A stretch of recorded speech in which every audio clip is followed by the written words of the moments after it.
السلام عليكم ورحمة الله وبركاته. إن الحمد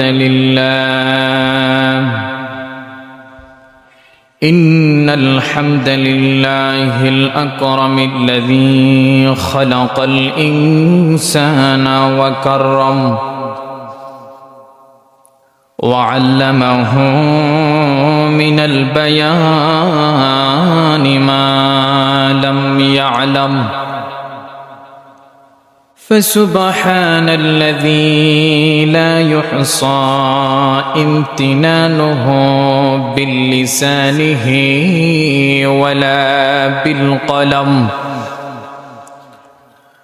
نشهد أن لا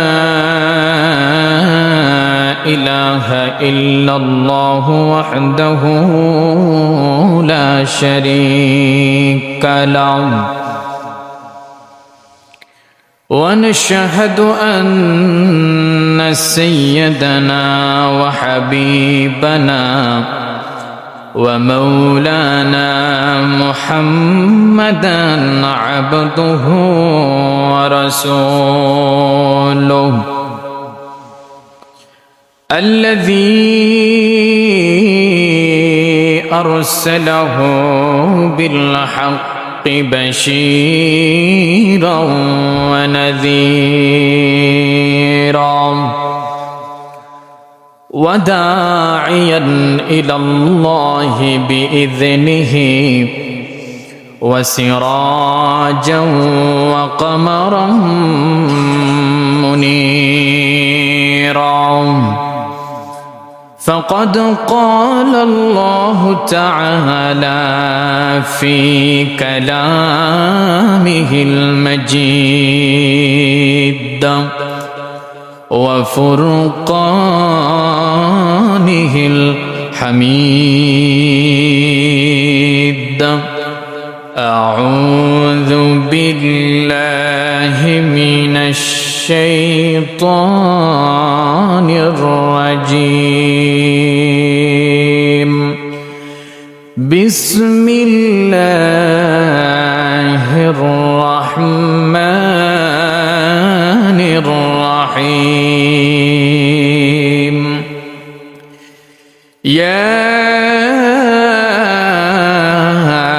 أيها الذين آمنوا إذا قمتم إلى الصلاة فاغسلوا وجوهكم وأيديكم إلى المرافق إن الدين عند الله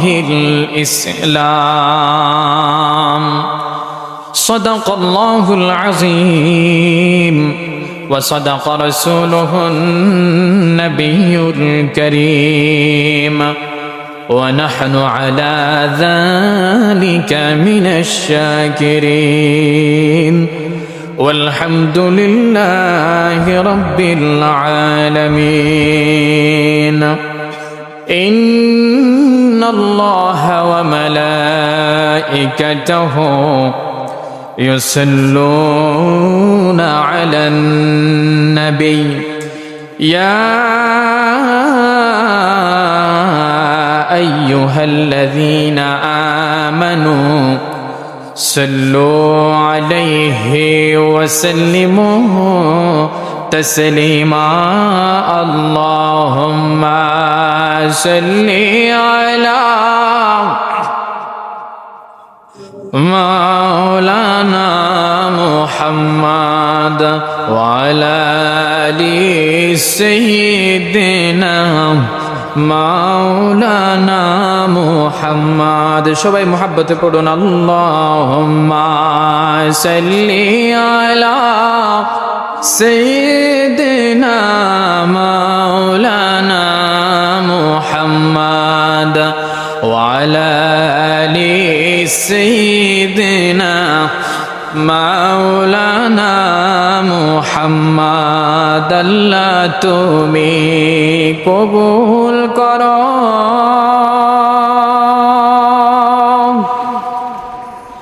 नसीब करो मदीना নূর নবীজিকে না দেখাইয়া কবর দেশে নিও না। আল্লাহুম্মা সাল্লি আলা সাইয়্যিদিনা মাওলানা মুহাম্মাদ ওয়া আলা আলি সাইয়্যিদিনা মাওলানা মুহাম্মাদ। ডানে মাটি বামে মাটি, নিচে মাটির বিছানা, উপরেতে বাঁশের চানি, চিন্তা করে দেখো না। আল্লাহুম্মা সাল্লি আলা সাইয়্যিদিনা মাওলানা মুহাম্মাদ ওয়া আলা আলি সাইয়্যিদিনা মাওলানা মুহাম্মাদ। বালাগাল উলা বিকামালিহি কাশাফাত তুজা বিজামালিহি حسنت جميع خصاله صلوا عليه وآله।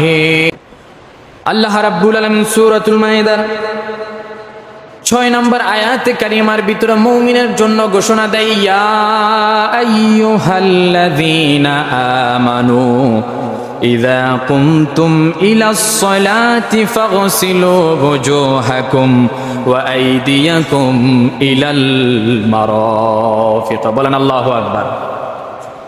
আল্লাহ রাব্বুল আলামিন মুমিনকে ডাক দিয়া বলে, হে মুমিনগণ, ইয়া আইয়ুহাল্লাযীনা আমানু, হে মুমিনগণ, ইযা কুমতুম ইলাস সালাত, তোমরা যখন নামাজের জন্য দাঁড়াবে, দুনিয়ার সব কাজ পৃথক করে তোমরা একাত্মবাদী আল্লাহর ডাক নির্দেশনা মেনে যখন নামাজের জন্য দাঁড়াবে, ফাগসিলু ওয়ুজুহাকুম ওয়া আইদিয়াকুম ইলাল মারাফিক, তোমাদের মুখমণ্ডল থেকে যখন তোমরা নামাজের জন্য দাঁড়াবে, ফাগসিলু ওয়ুজুহাকুম ওয়া আইদিয়াকুম ইলাল মারাফিক, তোমরা তখন তোমাদের মুখমণ্ডল থেকে শুরু করে কনুই পর্যন্ত দৌত করে আমার আল্লাহ রাব্বুল আলামিনের সামনে দাঁড়িয়ে যাওয়া।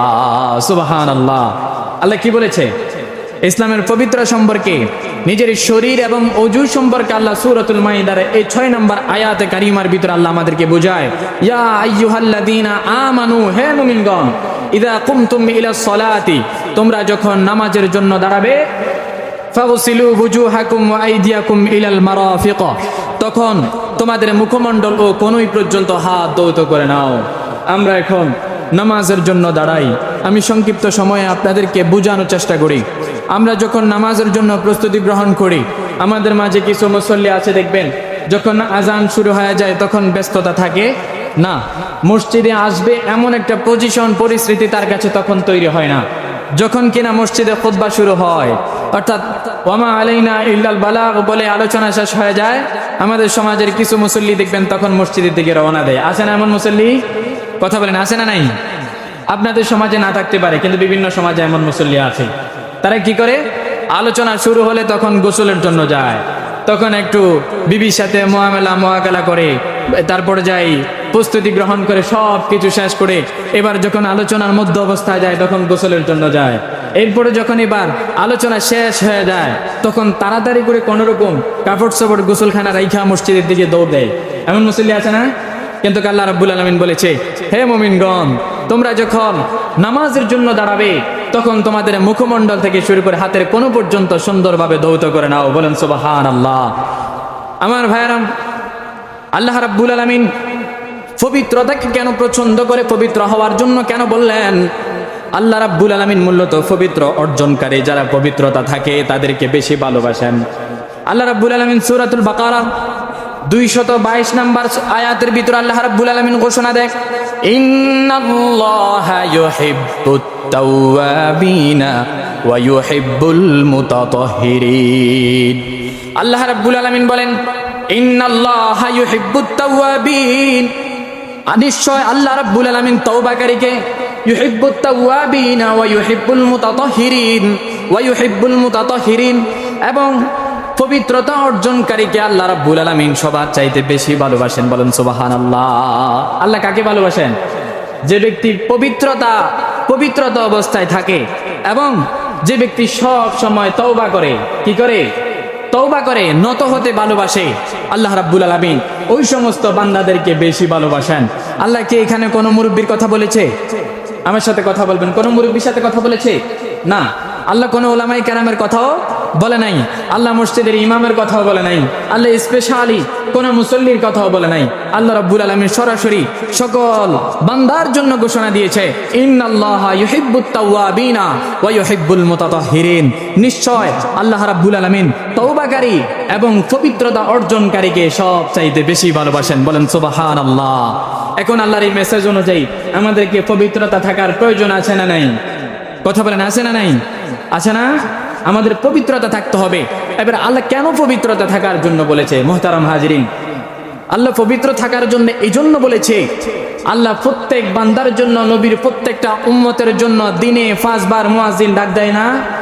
দিনে 5 বার আল্লাহর কাছে হাজিরা দিতে হয়।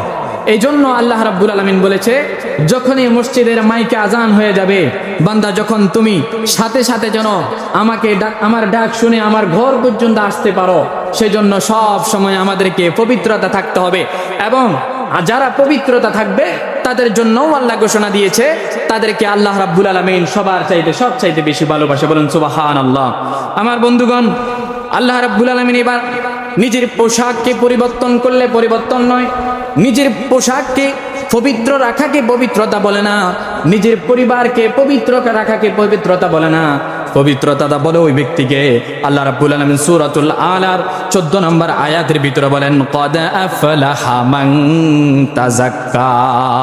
নিশ্চয় সফল কাম হয়েছে ওই ব্যক্তি যে নিজেকে পবিত্রতা করতে পেরেছে। এখন নিজেকে পবিত্রতা বলতে কি বোঝায়? নিজেকে পবিত্রতা বলতে বোঝায় হচ্ছে নিজের ঈমানকে, নিজের ভিতরকে পবিত্রতা যে করতে পারে সেই ব্যক্তি হচ্ছে সফল কাম। বলেন সুবহানাল্লাহ। এখন আমরা আমাদের নিজের ভিতরকে কয়জনে পবিত্রতা রাখতে পেরেছি এটা আমাদের নিজের ভিতরে জানা আছে। আমরা ডেলি কয়টা ভুল করি, কয়টা গুনাহ করি, কয়টা আকাম করি, উকাম করি, কয়টা কতটুক পর্যন্ত অন্যের হক মেরে দেই, যতই কিছু করি, যত ভালো কাজ করি, আর কেউ যদিও না জানে, যিনি জানেন তিনি কে? আল্লাহ রাব্বুল আলামিন জানেন। পাশাপাশি আমরা নিজেরাও জানি। এখন আমি যদি কারো সম্পদ যদি আত্মসাৎ করতে যাই, অন্য কাউকে আমি ধমক দিয়ে বুঝিয়ে নামিয়ে দিতে পারবো, কিন্তু আল্লাহকে তো বুঝানো সম্ভব না, আল্লাহকে বুঝানো যাবে না। সুতরাং আমরা চাইলে সব কিছু আত্মসাৎ করে আমরা গ্রহণ করতে পারি, কিন্তু আল্লাহর কাছ থেকে পানা পারা যাবে না। আমার বন্ধুগণ, আল্লাহ রাব্বুল আলামিন সূরাতুল মুদ্দাসসিরের একটা আয়াতের ভিতরে বলেন, ওয়াসিয়াবাকা ফাতাহহির। তোমাদের কাপড়কে পবিত্রতা রাখো এবং তোমাদের কাপড়কে পবিত্র রাখো সব সময়। এখন আমরা আমাদের কাপড়কে পবিত্রতা রাখি, আমরা কাপড়কে পবিত্র রাখি তখন যখন একটা বিয়ের অনুষ্ঠানের দাওয়াত পড়ে, ঠিক না? বিয়ের অনুষ্ঠানের দাওয়াত পড়লে আমরা আলমারি থেকে নতুন পোশাকটা নিয়ে গায়ে দিয়ে, পারফিউম দিয়ে, আতর দিয়ে খুব সুন্দরভাবে সজ্জিত হয়ে, চিরুনি দিয়ে মাথা আশ্রিয়ে তারপরে আমরা বিবাহের অনুষ্ঠানে যাই, ঠিক না? যাই না? আমরা যখন ঈদ আসে, ঈদের সময় আমরা ঈদগাহে যাওয়ার জন্য অনেক নতুন পোশাক পবিত্রতা অর্জন করে নতুন পোশাক আমরা পরিধান করি। 2 ঈদে দোনোবারই পবিত্রতা পোশাক পরিধান করি। জুমার দিন আর আমরা সেই পোশাক পরিধান করি না। এর কারণ হচ্ছে কারণটা হচ্ছে কি, আমরা ওই জুমার দিনের পোশাক এটাকে আবার সামনের ঈদের জন্য রেখে দিতে চাই, ঠিক না? কিন্তু না, যখন আমাদের ভিতরে আমাদের মস্তিষ্ককে, আমাদের ব্রেনকে পরিবর্তন করতে হবে। কেন? আমরা পবিত্র পোশাক পরিধান করব। সালাত, নামাজ এমন একটা বিষয় যেটা আমরা সরাসরি আল্লাহর সাথে কথা বলা। কার সাথে কথা বলা? মুসল্লি ভরপুর হয়ে গেছে। গত জুমার মতো যদি আপনারা এই জুমা আওয়াজ করেন, আল্লাহ নেকি দিবে না? সুবহানাল্লাহ বললে নেকি দিবে না? আলহামদুলিল্লাহ বললে নেকি দিবে না? আমি আশা রাখি গত জুমার মতন আপনাদের ইমানি বলিষ্ঠ কণ্ঠস্বর আবার জাগ্রত হবে। সুতরাং আমাদের প্রয়োজন হচ্ছে যখন মসজিদে আসব তখন নতুন পোশাক পরিধান করব। প্রয়োজনে ঘরের ভিতরে যত পোশাক আছে একবার এক একটা পরিবর্তন করে, এক এক ওয়াক্তে এক একটা পরিধান করে করে আমরা আল্লাহর সামনে হাজির হব। পারবো না ইনশাআল্লাহ? আল্লাহর কাছে আমরা যেভাবে আল্লাহর কাছে চেয়ে আমরা ক্ষমা চেয়ে নিতে পারি, আল্লাহর কাছে যেভাবে চেয়ে ক্ষমা চেয়ে নিতে পারি, তাহাজ্জুদ করে, মুনাজাত করে, আমরা দোয়া করে, এরপরে গরিব মিসকিনকে দাওয়াত খাওয়িয়ে, এরপরে এতিমদেরকে স্মরণ করে, মাদ্রাসা মসজিদে দান করে, মাদ্রাসা মসজিদ নির্মাণ করে, সব কিছু করে যেভাবেই আল্লাহকে রাজি খুশি করা যায়, আমাদের মনের চাহিদা শুধু এতটুকু। আর কোনো কিছু চাহিদা আছে? আর কারো কোনো কিছু চাহিদা আছে? থাকার কোনো কথাই না, কারণ আল্লাহ রাব্বুল আলামিন তো আপনার সব চাহিদা পূরণ করতেছে। আপনি চিন্তা করে দেখেন, আল্লাহ রাব্বুল আলামিন আপনার কোন চাহিদাকে পরিবর্তন করতেছে না? আপনার কোন চাহিদা চাচ্ছেন আল্লাহর কাছে, খালিস নিয়তে আল্লাহর কাছে চাচ্ছেন, কিন্তু আল্লাহ আপনাকে দিচ্ছে না, এমন কোন চাহিদা আছে? আপনি একটু ব্রেনকে খাটিয়ে দেখেন, দেখবেন সব চাহিদা আল্লাহ পূরণ করে। তবে শর্ত হচ্ছে আল্লাহর কাছে চাওয়ার মতো চাইতে পারলে আল্লাহ রাব্বুল আলামিন আমাদের সকলের চাহিদা পূরণ করবে। আল্লাহ রাব্বুল আলামিন আমাদের সকলকে কবুল আর মঞ্জুর করে, বলুন আমিন। আমার বন্ধুরা, আমাদের এই সমাজে বর্তমান সময় হচ্ছে, গত জুমায় বলেছিলাম, বিশ্বকাপের সময়। কিসের সময়? বিশ্বকাপের সময়। বিশ্বকাপের খেলা চলছে, আমার যুবক ভাইয়েরা ধ্বংসের দিকে চলে যাচ্ছে না? আমাদের যুবক ভাইয়েরা টেলিভিশন ঘুটলে দেখা যায়, মোবাইল ফোন ঘুটলে ইন্টারনেটে দেখা যায়, আমাদের যুবক ভাইয়েরা কেউ দেখলাম খেলোয়াড়কে বাবা বলে সমর্থন করে, কেউ আবার দেখলাম এই খেলা দেখতে গিয়ে স্টেডিয়ামের ভিতরে যায় নিজেকে ধ্বংসের দিকে ফেলে দিচ্ছে, কেউ খেলা দেখতে গিয়ে রাতকে রাত ঘুম জাগ্রত থাকে, ফজরের সময় মসজিদে মুসল্লি একজনও থাকে না। আমার যুবক ভাইয়েরা এই বিশ্বকাপকে কেন্দ্র করে এভাবে নিজেকে ধ্বংস করে দিচ্ছে। আমার যুবক ভাইদের প্রতি আমার আজকের আলোচনা, এবং মুরব্বীদের জন্য আমি দেখেছি এই বছর মুরব্বীরাও অনেকজনের খেলার প্রতি আগ্রহ পোষণ করেছে, অনেকজনে খেলা দেখে। আমার ভাইয়েরা, খেলা ইসলামে সমর্থন করে, খেলা দেখার জন্য ইসলাম সমর্থন করে, তবে খেলাটাকে এমন খেলা ইসলাম সমর্থন করে না যেই খেলা খেললে নিজের ইমানকে ধ্বংস হয়ে যায়, সেই খেলা ইসলাম সমর্থন করে না। যেমন ফুটবল খেলা, হাবিল কাবিলের সময় থেকে ফুটবল খেলা শুরু এসেছে, তাহলে তখন থেকে ফুটবল খেলা চলমান আছে। এখন দেখলে অসুবিধা কোথায়? আমাদের অসুবিধা হচ্ছে একটাই, আমরা এই খ্রিস্টানদের সাথে হাতে হাত মিলিয়ে আমরা নিজেকে ধ্বংসের দিকে পেলে দেই। আমরা খ্রিস্টানরা শর্ট প্যান্ট পরে খেলাধুলা করে, তাদের সতর আমরা দেখতে পারি। সুতরাং এই সতর দেখার কারণে আল্লাহ রাব্বুল আলামিনের ঘোষণা অনুযায়ী, নবীর দিক নির্দেশনা অনুযায়ী এই খেলাগুলা দেখা আমাদের জন্য সম্পূর্ণ হারাম পর্যায়ে পৌঁছে গেছে।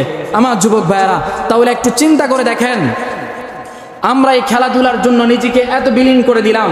কেউ একজনকে হত্যা করতেছে, কেউ খেলোয়াড়কে বাবা বলে সমর্থন করতেছে, কেউ দাদা বলে সমর্থন করতেছে, কেউ আবার ফেসবুকে স্ট্যাটাস দিয়ে আজকে মেসি জিতবে ইনশা, কথা বলে না ইনশা আল্লাহ। চিন্তা করা যায় এই বিষয়গুলা, মানে মেসি জিতবে, নেইমার জিতবে, সে পোস্ট করে কি ইনশাআল্লাহ, কিন্তু নবীর প্রেম নিয়ে, নবী নিয়ে, কোরআন নিয়ে, আল্লাহ নিয়ে, রসুল নিয়ে, ওলামায়ে কেরাম নিয়ে এত নির্যাতন হয়, এত নিপীড়ন হয়, কিন্তু কখনো তাকে আমি পোস্ট করতে দেখি না। আল্লাহ রাব্বুল আলামিন আপনাদেরকে হেফাজত করবে, এই দোয়া করতে আমি কাউরে দেখি না। কিন্তু খ্রিস্টানদের হাতে হাত মিলায়া তারা দোয়া করতে থাকে, ইনশাআল্লাহ আমার দল জিতবে। নাউজুবিল্লাহ বলে না?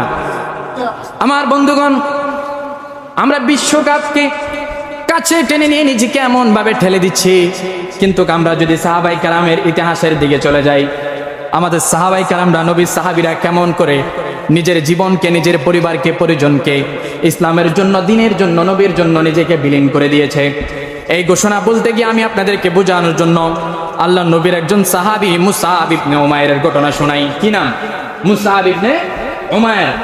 মুসআব ইবনে উমাইর মক্কা নগরীর ধনী পরিবারের একজন সন্তান ছিলেন। মুসআব ইবনে উমাইর নতুন নতুন পোশাক পরিবর্তন করতেন, এক এক দিন এক এক পোশাক গায়ে দিতেন। মুসআব ইবনে উমাইর বাবার কাছে অনেক সম্পত্তি ছিল, কিন্তু মুসআব ইবনে উমাইর ছিল তখন পর্যন্ত মুক্তিফুজুক ছিলেন। কি ছিলেন? মুক্তিফুজুক ছিলেন, অর্থাৎ তখন সে মুসলমান হয় নাই। আমার যুবক ভাইরা, মুসআব ইবনে উমাইর যখন, আমার নবীজি যখন মক্কার ভিতরে কোরআনুল কারীমের তিলাওয়াত করতেন, মুসআব ইবনে উমাইর দূর থেকে দাঁড়িয়ে দাঁড়িয়ে নবীজির কোরআনুল কারীমের তিলাওয়াত শুনতেন। মুসআব ইবনে উমাইর প্রতিদিন অনেক দূর থেকে দাঁড়িয়ে দাঁড়িয়ে আমার নবীজি তিলাওয়াত শোনে। একদিন মুসআব ইবনে উমাইর চিন্তা করলেন, আমি এবার আর দূর থেকে তিলাওয়াত শুনবো না, আমি নবীজির সামনে যেয়ে তিলাওয়াত শুনবো। বলেন সুবহানাল্লাহ। দূর থেকে আমি আর তিলাওয়াত শুনবো না, আমি আমার নবীজির সামনে গিয়ে তিলাওয়াত শুনবো, আমার কাছে আরো তৃপ্তি আসবে, ভালো লাগবে। মুসআব ইবনে উমাইর একদিন নবীজির সামনে এসে তেলাওয়াত শোনার জন্য যখন আগ্রহ পোষণ করে সামনে আসলেন, আমার নবীজি মুসআব ইবনে উমাইরকে ডাক দিলেন, মুসআব এদিকে আসো, শোনো, তোমাকে আমি চিনি, তোমার নাম হচ্ছে মুসআব, তোমার বাবার নাম হচ্ছে অমুক, তুমি ধনী পরিবারের সন্তান, তোমার কাছে অর্থ সম্পদের অভাব নাই। মুসাব, আমি তোমাকে চিনি, তুমি দূর থেকে কোরআনুল কারীমের তেলাওয়াত শোনাই নাকি? মুসাব ইবনে উমাইর নবীজিকে বলে, হ্যাঁ নবীজি, আমি দূর থেকে দাঁড়িয়ে দাঁড়িয়ে আমি আপনার কোরআনুল কারীমের তেলাওয়াত শুনি। মুসাব ইবনে উমাইরকে নবীজি বললেন, হ্যাঁ মুসাব ইবনে উমাইর শোনো, আমি তোমাকে যেহেতু চিনেছি, আমি তোমাকে দাওয়াত করলাম, তুমি দূর থেকে দাঁড়িয়ে দাঁড়িয়ে আমার তেলাওয়াত আর শোনা লাগবে না, তুমি আমার সামনে বসে বসে কোরআনুল কারীমের তেলাওয়াত শুনবা, এবং আমি তোমাকে দাওয়াত করলাম তুমি কালিমা পড়ে মুসলমান হয়ে যাবে। বলেন সুবহানাল্লাহ। মুসাব ইবনে উমাইরকে যখন নবীজি দাওয়াত করলেন, মুসাব ইবনে উমাইর বিন্দু পরিমাণ আর লেট করে নাই। মুসাব ইবনে উমাইর নবীজিকে বলে, ওগো নবীজি, আপনি আমাকে দাওয়াত করেছেন, আমি আর বিন্দু পরিমাণ সময় আমি আর হেলে দিলে শেষ করতে চাই না। ওগো নবীজি, আপনি এখনই আমাকে আপনার হাতে হাত রেখে আমাকে মুসলমান বানায়া দেন। সুবহানাল্লাহ। মুসাব ইবনে উমাইরকে নবীজি মুসলমান বানিয়ে দিলেন। লম্বা ঘটনা, উহুদ যুদ্ধের ঘটনা, এটা সংক্ষিপ্ত সময় আপনাদেরকে বুঝাই শেষ করে দিচ্ছি। মুসাব ইবনে উমাইরকে এবার আমার নবীজি এবার কালিমা পরে মুসলমান বানানোর পরে মুসাব ইবনে উমাইরকে নবীজি বলে, মুসাব শোনো গো, তুমি যে কালিমা পরে মুসলমান হয়েছ, এখন এই কালিমা পরে মুসলমান হয়েছ, এটা যদি মক্কার কোনো কাফেররা জানে, আবু জাহেল, আবুল আহাব, উকবা, সাইবারা জানে, তোমার পরিবার পরিজন, তোমার মা বাবা যদি জানে, ও মুসাব শোনো, তোমার প্রতি দিন রাত 24 ঘন্টা নির্যাতন হবে, তোমার নতুন পোশাক পরিধান করার হবে না, তোমার গায়ের ভিতরেও আর গোস্ত থাকবে না। সাবধান মুসাব ইবনে উমাইর, তুমি সতর্ক থাকবা। সুবহানাল্লাহ। আমার নবীজি যখন মুসাবকে কথা বললেন, মুসাব ইবনে উমাইর তো যুবক, কি ছিলেন? 26 বছরের একজন যুবক ছিলেন। কি ছিলেন? যুবক। কিন্তু আমাদের যুবকদের রক্ত গরম না? যুবকের রক্ত গরম না ঠান্ডা? কথা বলে না, গরম না ঠান্ডা? গরম। আর নতুন ঈমান গ্রহণ করেছে। মুসাব ইবনে উমাইর নবীজিকে বলে, ওগো নবীজি, মক্কা নগরীর ভিতরে যদি আবুল আহাব, উকবা, সাইবা, মুগীরা, এরা যদি, আবু জাহেলরা যদি তাদের মিথ্যা ধর্ম বুক ফুলিয়ে ফুলিয়ে সবার কাছে বলতে পারে, আমি মুসাব ইবনে উমাইর সত্য ধর্ম ইসলামের কথাও আমি সবার সামনে মক্কা নগরীতে দাঁড়িয়ে দাঁড়িয়ে বলবো, আমি মুসাব ইবনে উমাইর কালিমা পড়ে মুসলমান হয়েছি। বলেন সুবহানাল্লাহ। কিন্তু নবীজি ডাক দিয়ে বলে, মুসাব সাবধান, এত গরম হওয়া যাবে না, এত গরম হওয়া যাবে না, তোমাকে আরো শান্ত হতে হবে। তুমি নতুন ঈমান গ্রহণ করেছো, তো তোমার ঈমানের বলিষ্ঠতার, ঈমানের মজবুততার কারণে তোমার গায়ের জোর আছে, কিন্তু না মুসাব, ইসলাম ধর্ম গ্রহণ করেছো, এই সময় ইসলাম প্রতিষ্ঠা করার জন্য তোমাকে অনেক কষ্ট, মুজাহাদা তোমাকে করতেই হবে। আমরা তো মনে করি আমরা 5 ওয়াক্ত নামাজ পড়লে, দোয়া করলে, ইমামের পিছনে দাঁড়িয়ে বসে বসে আমিন আমিন বললে জান্নাত পেয়ে যাব, ঠিক না? কিন্তু এভাবে কি জান্নাত পাওয়া যাবে? না। আল্লাহ রাসূল সাল্লাল্লাহু আলাইহি সাল্লাম তার 63 বছরের জিন্দেগির ভিতরে 27 বার যুদ্ধে অংশগ্রহণ করেছে। বলেন সুবহানাল্লাহ। তো আমার নবীজি যদি ইসলামের জন্য, মুমিনের কল্যাণের জন্য যদি যুদ্ধে এই 63 বছরের ভিতরে নিজের জীবনের কথা ভুলে গিয়ে, পরিবার পরিজনের কথা ভুলে গিয়ে যদি যুদ্ধে অংশগ্রহণ করতে পারে, তাহলে আমরা কোন ক্ষেতের মূলা হলাম? আমরা কেন ইসলামের জন্য কিছু করতে পারি না? মুসাব ইবনে উমাইর নবীজির হাতে মুসলমান হয়ে এবার নিজের বাড়ির দিকে দৌড়ে চলে গেলেন। দৌড়ে চলে যায় মুসাব ইবনে উমাইর আম্মা জানকে বলে, মা, তোমার কাছে আমার একটা আরজি আছে, আমার একটা কথা আছে, লুকায় তো একটা কথা আছে রে মা, আমি তোমাকে এটা বলতে চাই। আমার ভাইরা ভালো করে খেয়াল করুন। মুসাব ইবনে উমাইরের ডাক শুনে আম্মা জান বলে, বাবা রে, তুমি আমার একমাত্র সন্তান, তুমি ধনী পরিবারের সন্তান, আমি তোমাকে বড় ভালোবাসি, তোমার বাবাও তোমাকে বড় ভালোবাসে। ও মুসাব, বলো না তুমি কি বলতে চাও? মুসাব ইবনে উমাইর এবার আম্মা জানকে বলে, মাগো, আমি এমন একটা কাজ করেছি, আমি এমন একটা ভালো কাজ করেছি, আমি এটা আপনার কাছে প্রকাশ করতে চাই। বলো কি? বলো।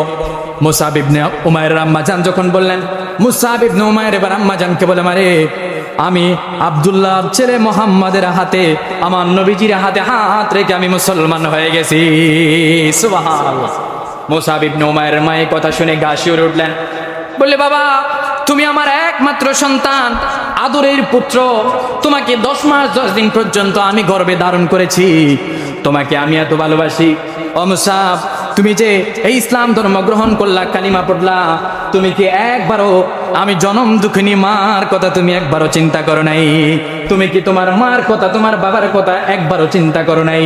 মুসাব ইবনে উমাইর বলে, আমার আম্মা জান, আমি আপনাকে ভালোবাসি, আমি আমার বাবাকেও ভালোবাসি, কিন্তু আমি আমার রবের কাবার কসম খেয়ে বলতে পারি, আমি আপনাকেও ভালোবাসি, আমি আমার আব্বাজানকেও ভালোবাসি, কিন্তু আমার রবের কাবার কসম, আমি আমার আল্লাহ এবং আল্লাহর রসুলের চাইতে আমি তোমাদেরকে ভালোবাসি না।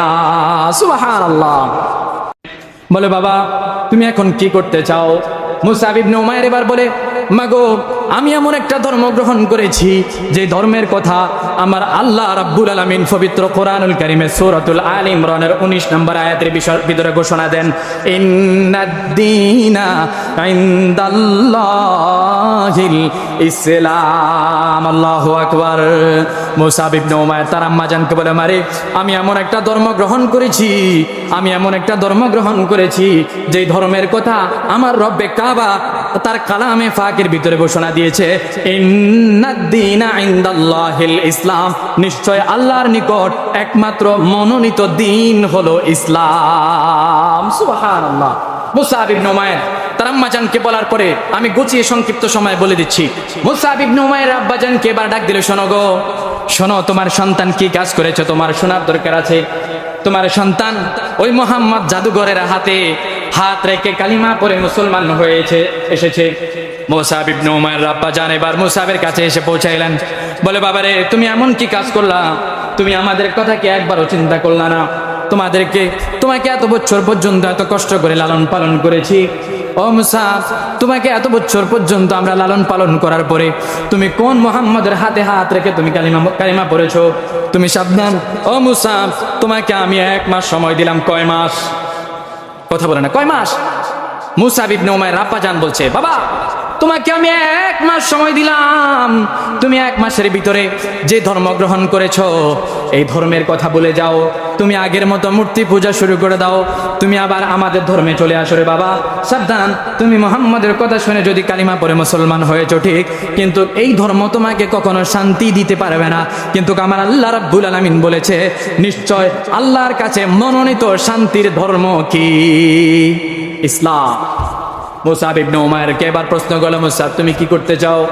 মুসাব ইবনে উমাইর এবার আম্মা জান আর আব্বা জানকে ডাক দিয়ে বলো, আমার মা ও আমার বাবা, আমি এখন আমার রাসূলের কাছে চলে যেতে চাই। মুসাব যখন এমন একটা কথা বললেন, মুসাবের বাবা 2টা লোহার শিকল নিয়ে মুসাবের সামনে এসে উপস্থিত হয়ে গেলেন। ডাক দিয়ে বলে, মুসাব তোমাকে আবার সময় দিচ্ছি, তুমি এখনো সিদ্ধান্ত নিতে পারো, তুমি কি তোমার মনোনীত যেই নাম দিয়েছ ধর্ম ইসলাম, সেই ইসলাম ধর্ম পেলে তুমি আবার মূর্তি পূজা করবা, না তুমি সেই ইসলাম ধর্ম মেনে সে কোন মুহাম্মদের কাছে চলে যাবা? আমার নবীজির একজন আদরের সাহাবী মুসাব ইবনে উমাইর আবার বলিষ্ঠ কণ্ঠস্বর দিয়ে বলে, আমার বাবা, আমার মা, আমি সেই রব্বে কাবার কসম করে বলতে পারি, আমি যে ধর্ম গ্রহণ করেছি নিশ্চয় সেই ধর্ম ধ্বংসের দিকে নেবে না, সেই ধর্ম আমাকে জান্নাতে নিয়ে যাবে। তুমি যে ধর্ম পালন করো সেই ধর্ম আমাকে জান্নাতে নিতে পারবে না, কিন্তু আমি যে ধর্ম পালন করার জন্য প্রস্তুতি নিয়েছি, আমি যে জন্ম গ্রহণ করেছি সেই ধর্ম আমাকে আল্লাহর মনোনীত দিন, এই শান্তির ইসলাম ধর্ম গ্রহণ করার কারণে মৃত্যুবরণ করার পরে আল্লাহ রাব্বুল আলামিন আমায় মুসাবকে জান্নাত দান করবেন। বলেন সুবহানাল্লাহ। মুসাবের বুকের পাঠা ছিল সত্য, কিন্তু আমাদের যুবকদের রক্ত গরম মারপিট করার জন্য, আমাদের যুবকদের রক্ত গরম দাঙ্গা হাঙ্গামা করার জন্য, আমার যুবকদের রক্ত গরম হচ্ছে নেতা যখন ডাক দিবে অন্যজনকে মারার জন্য, আমাদের যুবকদের রক্ত গরম, আমাদের যুবকদের ইসলামের জন্য রক্ত গরম হয় না। কিন্তু আমাদের যুবক ভাইদেরকে ইসলামের জন্য রক্ত গরম হতে হবে, আমাদের রক্তকে এমন গরম করতে হবে যেন ইসলামের জন্য নিজেকে বিলীন করে দেওয়া যায়। ইসলামের জন্য যখন ডাক আসবে যখন ময়দানে হাজির হওয়া যায়, আমাদের যুবকদের এমন পজিশন পরিস্থিতি প্রয়োজন আছে না নাই? আমার নবীজির সাহাবী মুসাব ইবনে উমাইর কেবার যখন বললেন, বাবা তুমি ধর্ম ত্যাগ করো, তুমি আবার মূর্তি পূজা করো, মুসাব ইবনে উমাইর রাজি না হয়ে যখন আবার বারবার বলে, আমি আমার রাসূলকে ভালোবাসি, আমি আমার আল্লাহকে ভালোবাসি, আমি রব্বে কাবার কসম করে বলি আমি তোমাদের ধর্মে আর ফিরে যেতে চাই না। এবার মুসাব ইবনে উমাইরকে 1 দিন নয়, 2 দিন নয়, 3 দিন নয়, 1 বছর পর্যন্ত মুসাবের বাবা নিজের বাড়ির এক কোণার ভিতরে শিকল দিয়ে বেঁধে ফেলে রেখেছে। নাউজুবিল্লাহ। মুসআব ইবনে উমাইরকে কষ্ট দেওয়া হয়েছিল কয় বছর? 1 বছর পর্যন্ত কষ্ট দিয়েছিল। 1 বছরের ভিতরে মুসআব ইবনে উমাইর আম্মা জান প্রতিদিন মুসআবের কাছে যায়, বলে বাবা রে তুমি ধর্ম ত্যাগ করো, তুমি ধর্ম ভুলে যাও, তুমি আমাদের মূর্তি পূজার ভিতরে চলে আসো। মুসআব ইবনে উমাইর বিন্দু পরিমাণও রাজি হতে চায় না। এর কারণ হচ্ছে মুসআবের ভিতরে ইমানের তাজাল্লি, ইমানের তাজা যিনি দিয়েছেন তিনি কে? আল্লাহ রাব্বুল আলামিন। মুসআবের ইমানকে মজবুত আর শক্ত করে দেওয়ার কারণে মুসআব ইবনে উমাইরকে তার মা প্রতিদিন বলার পরেও তাকে রাজি করাতে পারে নাই। এভাবে 1 দিন 2 দিন প্রতিদিন মুসআবের মা মুসআবকে বলে বাবা তুমি ধর্ম ত্যাগ করো, তুমি ইসলাম ধর্ম থেকে ফিরে আসো, কিন্তু মুসআব ইবনে উমাইর মানে না। এবার শেষ পর্যায়ে মুসআব ইবনে উমাইরকে অনেক দিন পর্যন্ত খাবার দাবার দেয় না। না দেওয়ার কারণে খাবার না খেতে খেতে মুসআব ইবনে উমাইরের আগের যে শরীর ছিল, আগের সেই শরীর আগের অবস্থায় নেই, শরীর শুকিয়ে গেছে, মুখ ভেঙে গেছে। মুসআব ইবনে উমাইরের এমন পরিস্থিতিতে একজন জনম দুঃখিনী মা এটা দেখার পরে কোন জনম দুঃখিনী মা সন্তানের এমন পরিস্থিতি দেখে সহ্য করতে পারবে না। শেষবার এবার 1 বছর পরে মুসআব ইবনে উমাইর আম্মা জান তাকে বলতে লাগলেন বাবা আমি যদি তোমার এখন হাতের হাত পড়া আর যদি পায়ের শিকল খুলি দেই তুমি কি করবা রে বাবা? মুসআব ইবনে উমাইর বলে তুমি আমার হাতের আর পায়ের শিকলটা খুলে দিয়ে দেখো, আমি 1 দৌড় দিয়ে আমার রাসূলের কাছে চলে যাব। বলেন সুবহানাল্লাহ। কোথায় যাবে? কোথায় যাবে? রাসূলের কাছে চলে যাবে। আমি বুঝাচ্ছি যুবক ভাইরা, আমাদের সাহাবীদের ভিতরে নবীদের ভিতরে কেমন ঈমান তাজাল্লি ছিল, ঈমান কেমন ছিল, আর আমাদের ভিতরে বর্তমান ঈমান কেমন, আমাদের ইসলামের পবিত্রতা আমাদের ভিতরে কতটুকু আছে, এটা বোঝানোর জন্য আমি মুসআব ইবনে উমাইর রাদিয়াল্লাহু তাআলা আনহুর ঘটনাটা আপনাদেরকে শোনাচ্ছি। মুসআব ইবনে উমাইর 1 বছর পরে নবীজির কাছে হাজির হলেন। নবীজি মক্কা নগরীতে ছিলেন, নবীজির কাছে দেখলেন মুসআব ইবনে উমাইর অনেক দূর থেকে আসতেছে। নবীজি মুসআব ইবনে উমাইরকে ডাক দিলেন, তাল বলে মুসআব ইবনে উমাইরকে ডাক দিলেন। মুসআব ইবনে উমাইরকে জিজ্ঞাসা করে, একদিকে নবীজি তাকে 1 বছর দেখে নাই, কয় বছর? 1 বছর পর্যন্ত নবীজি মুসআব ইবনে উমাইরকে দেখে নাই। অন্যদিকে মুসআব ইবনে উমাইরকে খাবার দাবার না দেওয়ায় মুসআব ইবনে উমাইরের শরীর আগের মতো নাই, চেহারা পরিবর্তন হয়ে গেছে। 1 বছর দেয় নাই। আর আমাদের মতো মানুষদেরকে যদি একদিন দুপুরবেলা খাবার না দেয় রাত্রিবেলা হাসপাতালে নেওয়া প্রয়োজন হয়, ঠিক কিনা? আমাদের অবস্থা এমন। কিন্তু মুসআব ইবনে উমাইরকে যখন নবীজি দেখার পর নবীজি ডাক দিলেন মুসআবকে ডাক দিয়ে বললেন তোমার নাম কি, তুমি কোথা থেকে আসলা? মুসআব ইবনে উমাইর নবীজিকে বলে, গো নবীজি আপনি বুঝি আমাকে চিনতে পারেন নাই? আমি 1 বছর আগে আপনার হাতে হাত রেখে মুসলমান হয়েছি, আর আমার নাম হচ্ছে মুসআব ইবনে উমাইর। সুবহানাল্লাহ। নবীজি মুসআব ইবনে উমাইরকে দেখে জড়িয়ে ধরে কান্না করে বললেন মুসআব। নবীজিকে এবার মুসআব ইবনে উমাইর নবীজিকে বলেন, ইয়া রাসূলুল্লাহ, ইয়া হাবিবাল্লাহ, আপনি সেদিন আমাকে বলেছিলেন আমি যদি কালিমা পড়ি মুসলমান হই এখন থেকে আমার উপরে নির্যাতন চলবে, নতুন কাপড় পরিধান করা আর যাবে না, আমার শরীরের ভিতরে গোশত আর থাকবে না। ওগো নবীজি আপনার কথাই বাস্তব হয়েছে। আমার বাবা আমাকে 1 দিন 2 দিন নয় 3 দিন নয় 1 বছর পর্যন্ত আমার হাতে কোমরে শিকল দিয়ে বেঁধে আমাকে 1 বছর পর্যন্ত কষ্ট দিয়েছে গো নবীজি। নবীজি এবার মুসআব ইবনে উমাইরকে জিজ্ঞাসা করলেন, মুসআব তুমি এখন কি করতে চাও?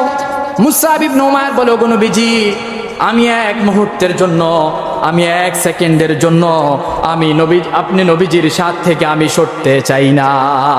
সুবহানাল্লাহ। নবীজি মুসআব ইবনে উমাইরকে বললেন, মুসআব শোনো, তুমি যদি এখন মক্কার ভিতরে থাকো তোমার আম্মা জান আবার তোমার আব্বা জান আবার মক্কায় আসবে, তোমাকে নিয়ে যাবে, তোমার ইসলাম ধর্মের কথা শুনলে তোমাকে নির্যাতন করা হবে। ও মুসআব তুমি চলে যাও, মক্কা থেকে হিজরত করে তুমি মদিনায় চলে যাও। মদিনার ভিতরে আমার অনেক সাহাবীরা আছে, যে সাহাবীদের সাথে থাকবা, তুমি চলাচল করবা, সেখানে অবস্থান করবা। কিন্তু এই কথা বলার পরে মুসআব ইবনে উমাইর একবারও নবীজিকে বলেন না, ওগো নবীজি আমার জন্মভূমি মক্কা ছেড়ে আমি এতদিনের জন্য একবারে মদিনায় চলে যাব, এটা একবারও মুসআব ইবনে উমাইর আমার নবীজিকে বলে নাই। কিন্তু আমাদেরকে যদি এটা বলা হতো তুমি মক্কা ছেড়ে হিজরত করে মদিনায় চলে যাও, আমরা নবীজিকে প্রশ্ন করতাম, ইয়া রাসূলুল্লাহ আমার আদরের স্ত্রী আছে, আমার কলিজার টুকরা মা আছে, আমার বাবা আছে, আমার জন্মভূমি ছেড়ে এখনই চলে যাব? না রাসূলুল্লাহ আমাদেরকে আরো 3টা দিন সময় দেন, ঠিক কিনা? আমরা রাসূলকে এভাবে বলতাম না, কারণ আমরা আমাদের জন্মভূমিকে ভালোবাসি। ইসলামের কি আসে যায় এটা আমাদের দেখার বিষয় না, এটা আমাদের ভিতরে ওয়াসওয়াসা, আমাদের ভিতরে তামান্না। কিন্তু মুসআব ইবনে উমাইরকে যখন বললেন মুসআব ইবনে উমাইর দ্বিতীয় কথা আর না বলে নবীজিকে বললেন, ইয়া রাসূলুল্লাহ, ওগো আমার হাবিব, আপনি আমার জন্য দোয়া করেন, আমি এক্ষুনি মদিনার জন্য রওনা হয়ে যাব।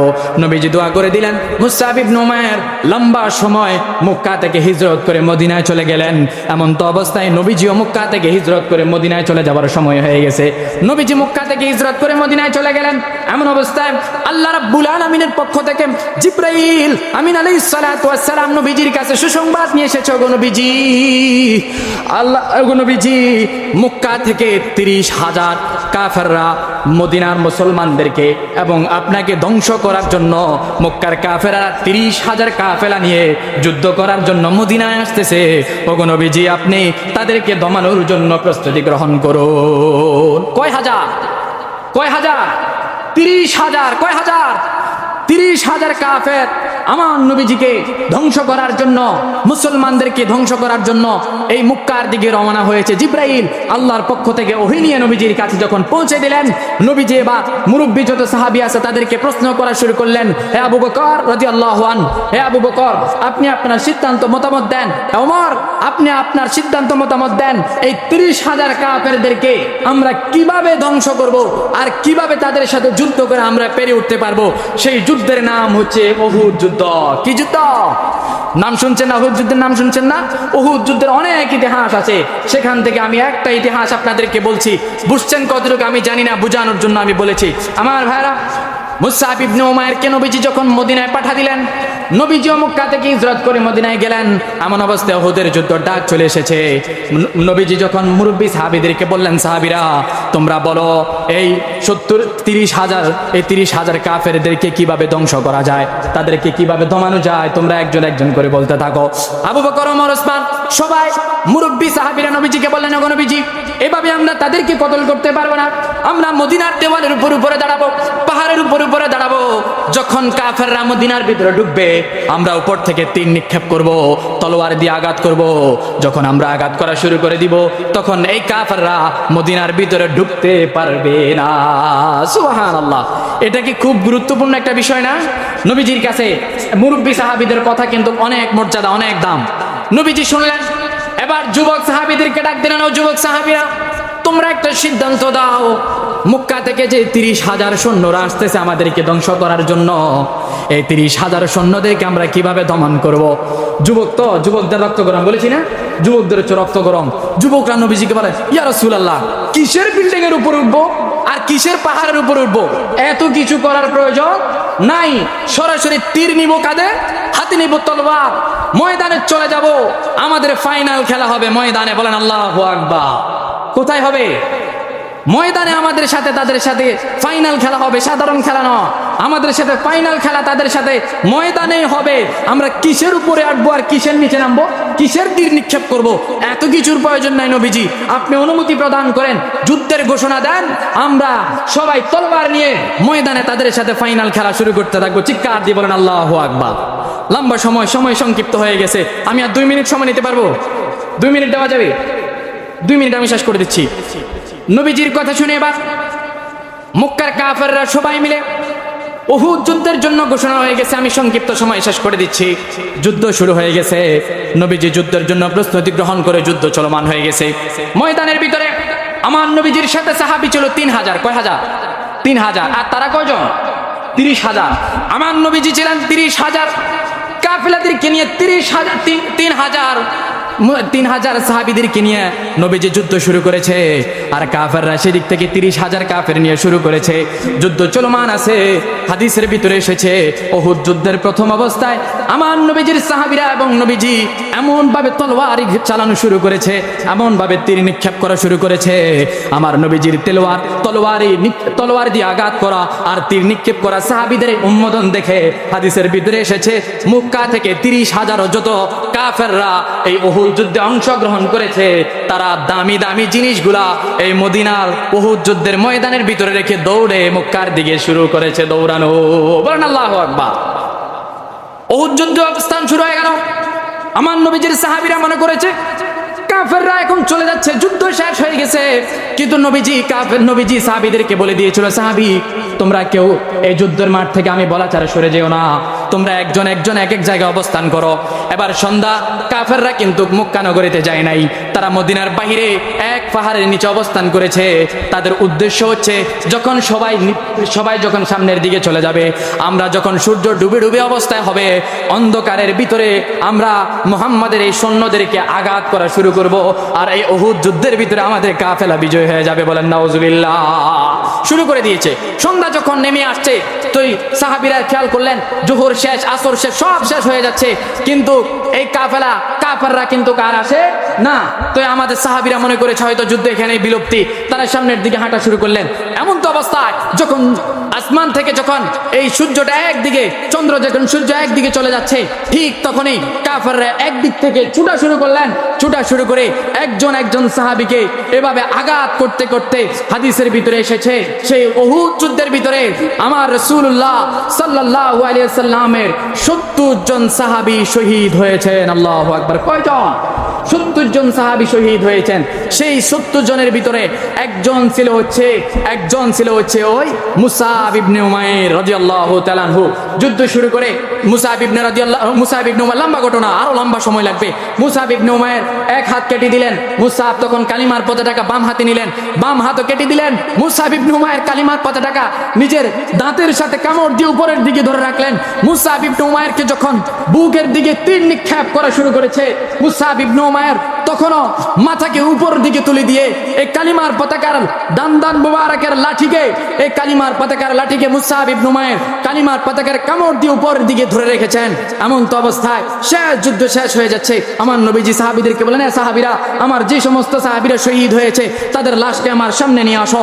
একজন একজন করে আনতে দেখলেন মুসআব ইবনে উমাইরের চোখের ভিতর থেকে শুরু করে, মুখমণ্ডল থেকে শুরু করে পুরো শরীর এমন রক্তাক্ত হয়েছে, হাতের দিকে তাকায় দেখে হাত দুইটা নাই। নবীজি এবার আল্লাহর কাছে ফরিয়াদ করতে করতে মুসআবের জন্য বলছে, মুসআব, তুমি এমন একজন পরিবারের সন্তান ছিলা, তোমার গায়ে এত পরিমাণ পোশাক ছিল, তুমি নিজে যে পরিমাণ ভাবে চলতা, তুমি যে উচ্চ পরিবারের সন্তান, তুমি সব কিছু ভুলে, তুমি মা বাবা ভুলে, ধর্ম ভুলে, তুমি পোশাক পরিবর্তন ভুলে আমার আল্লাহর জন্য, আমি রাসূলের জন্য, দ্বীনের জন্য শহীদ হয়ে গেছো। ওগো আল্লাহ, আমি আপনার কাছে দোয়া করতেছি, আপনি মেহেরবানি করে মুসআব ইবনে উমাইরের জিন্দেগীর গুনাহ মাফ করে তাকে শহীদ হিসাবে কবুল করে নেন। বলেন সুবহানাল্লাহ। আমার যুবক ভাইরা, তাহলে আমাদের সাহাবীদের, আমাদের নবীদের ইমানি মুজিজা ছিল, ইমানি শক্তি ছিল ইসলামের জন্য। প্রিয় যুবক ভাইরা, আমাদের ইসলামে যতই কিছু আসবে, যতদিন বেঁচে থাকবেন, ইসলামের জন্য যখন যেখান থেকে ডাক আসবে, তখন কাপনের কাপড় মাথায় নিয়ে অন্তত আল্লাহর জন্য, দ্বীনের জন্য, রাসূলের জন্য এভাবে কে কে দাঁড়িয়ে থাকতে পারবেন? একবার দুটো হাত তুলে দেখান তো।